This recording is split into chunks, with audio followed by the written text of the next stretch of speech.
Les dirigeants des deux plus grands pays se sont rencontrés cette semaine en Corée, suscitant la même question chez tous. Laquelle des deux parties est sortie renforcée? Donald Trump a rapidement qualifié les discussions de victoire pour les États-Unis, revendiquant le succès. Parce que la Chine va maintenant recommencer à acheter du soja, et ils vont lever certaines restrictions commerciales. Mais même après un examen des plus simples, l'accord conclu en Corée ne peut guère être considéré comme une victoire américaine. Comme de nombreux médias occidentaux l'ont justement souligné, Trump ne fait que réparer les dégâts causés par sa propre guerre commerciale qu'il s'est infligée lui-même. Il joue à la fois l'incendiaire et le pompier, et s'attend à des applaudissements pour avoir mis fin à ce qu'il a lui-même commencé il y a plusieurs mois.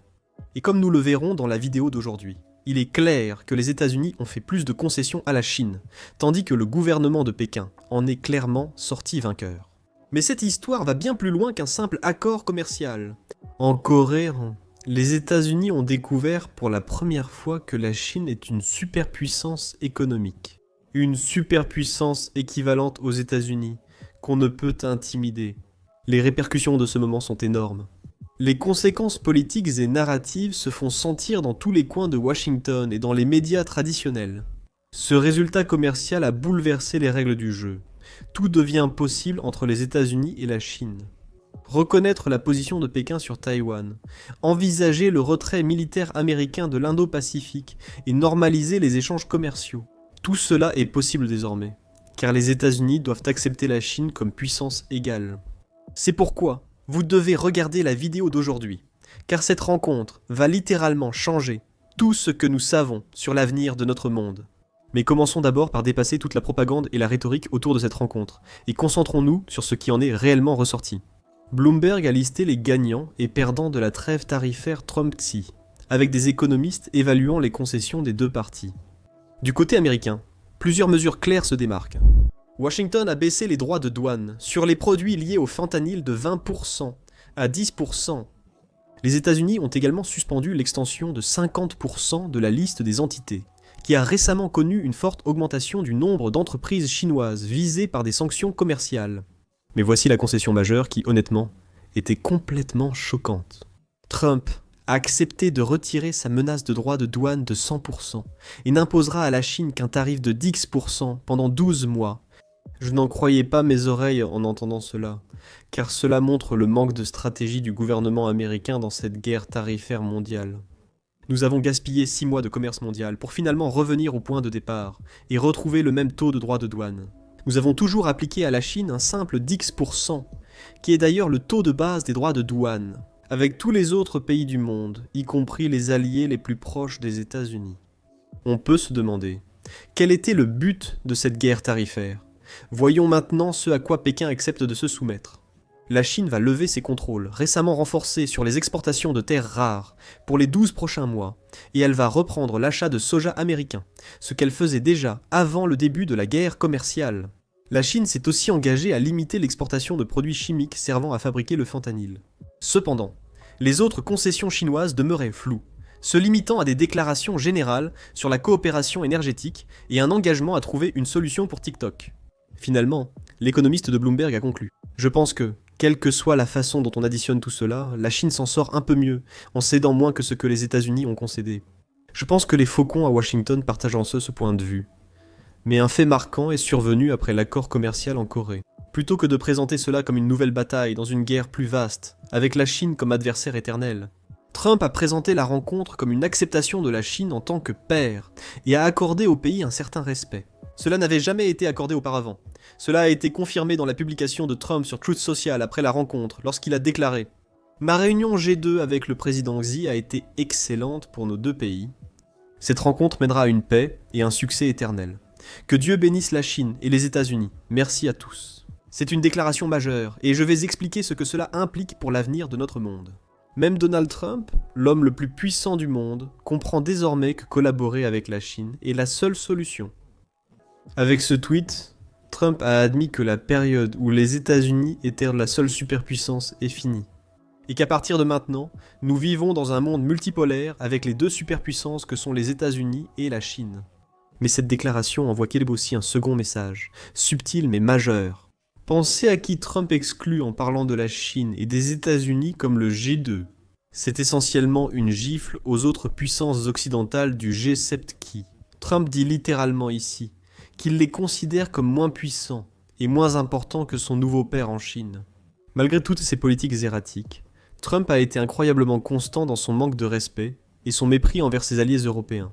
Et ce, bien que presque tous aient tout fait pour plaire à Trump, soulignant le besoin urgent d'une politique étrangère européenne indépendante. Le seul pays asiatique du G7 c'est le Japon. Et le gouvernement japonais s'est déjà aligné sur les États-Unis. Même le nouveau premier ministre japonais, Takashi-san, a rencontré Xi et accepté de poursuivre des relations stables avec Pékin. Cela a surpris beaucoup de gens, car le Premier ministre était auparavant connu pour être un faucon vis-à-vis de la Chine. Son revirement soudain se ferait sans aucun doute avec la bénédiction de Washington, car la politique japonaise est en grande partie sous l'influence des États-Unis. Dans un autre retournement de situation choquant, tout ce récit d'une nouvelle acceptation de la Chine en tant que père a été complètement adopté par les médias occidentaux traditionnels. Il suffit de jeter un œil aux gros titres couvrant les négociations commerciales. Cable News Network a déclaré que, quel que soit le résultat, la rencontre Xi-Trump est une victoire pour la Chine. Le Financial Times reconnaît la Chine comme un rival lors du sommet. Et The Guardian note que l'Amérique a constaté que les intimidateurs peuvent aussi être intimidés. Observant les relations sino-américaines depuis près de 20 ans, je n'ai jamais vu la Chine recevoir une couverture aussi positive qu'aujourd'hui. Et ce n'est pas seulement mon impression personnelle non plus. Le South China Morning Post a récemment montré comment l'ascension de la Chine a profondément changé le récit occidental ces dernières années. Ils ont analysé 10 grands médias britanniques et américains, dont Cable News Network, la British Broadcasting Corporation et le New York Times. En 2019, près de 70% des articles sur l'économie, la technologie ou l'environnement de la Chine dans ces médias étaient négatifs. 6 ans plus tard, en 2025, la part des articles négatifs est tombée à 40%. On a également constaté une augmentation de la couverture neutre dans toutes les catégories et une couverture positive de l'économie. Après cette étude, un changement statistique confirmé a été constaté dans les médias occidentaux. On s'éloigne ainsi du cadrage constamment négatif pour aller vers une représentation plus réaliste et nuancée. Avec les réussites économiques, en particulier, universellement reconnues, l'importance du changement de récit médiatique pour accepter le statut de la Chine ne peut être sous-estimée. Si vous suivez des chaînes YouTube indépendantes comme celle-ci, vous avez sans doute vu des reportages sur la vraie situation en Chine depuis des années. Maintenant que les médias comme le New York Times, la British Broadcasting Corporation et Cable News Network reconnaissent enfin la réalité, cela influencera sûrement les décisions politiques américaines. La principale raison pour laquelle toute cette guerre commerciale a commencé à l'origine était le résultat direct d'une incompréhension de l'administration Trump. Des politiciens tels que Marco Rubio, Tom Cotton et Rick Scott figurent parmi les plus grands opposants à la Chine, tentant de persuader leur base Make America Great Again que la Chine, pas autre chose. Le chaos et l'instabilité démocratique sont la principale menace pour l'avenir des États-Unis. Cette idée fausse sur la Chine s'est propagée jusqu'à l'administration Trump, où le secrétaire au commerce, Howard Lutnick, a mal saisi l'influence réelle de la Chine. Le gouvernement américain croyait aveuglément sa propagande disant que la Chine avait besoin des États-Unis, mais pas l'inverse. L'illusion dissipée, de nouvelles possibilités de politique étrangère émergent entre les deux pays. C'était inimaginable il y a quelques années. Même les groupes de réflexion en politique étrangère les plus bellicistes ont admis à contre-cœur la nécessité d'une coexistence pacifique avec ces deux superpuissances. Un article récent de Foreign Affairs présente la nouvelle vision à Washington. L'Amérique et la Chine peuvent avoir une relation normale. Et comment dépasser la compétition stratégique, avec les États-Unis qui renoncent à l'idée d'être la seule superpuissance mondiale. Les deux pays sont maintenant menés par des idéologies nationalistes. Rendre l'Amérique grande à nouveau, de Donald Trump, et la grande réjuvénation de la nation chinoise, de Xi Jinping. Mais ces programmes nationalistes n'ont pas à être en conflit.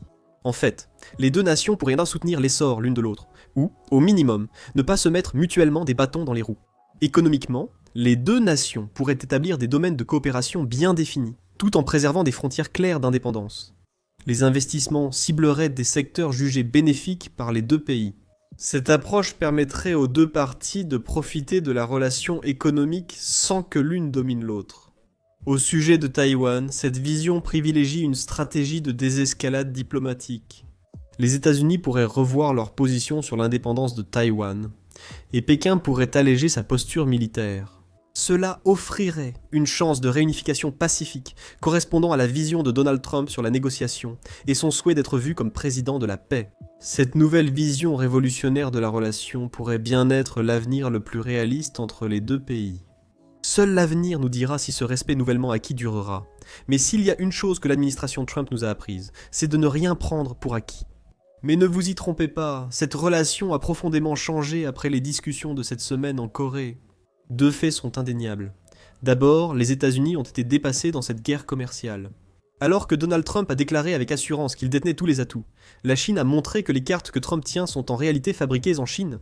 Deuxièmement, le récit médiatique a changé officiellement. Ce génie ne retournera pas dans sa bouteille. Des médias grand public traitant la Chine de façon rationnelle ou positive rendent plus probable une relation normale avec elle. Quoi qu'il arrive, abonnez-vous à la chaîne pour suivre les actualités et tendances géopolitiques.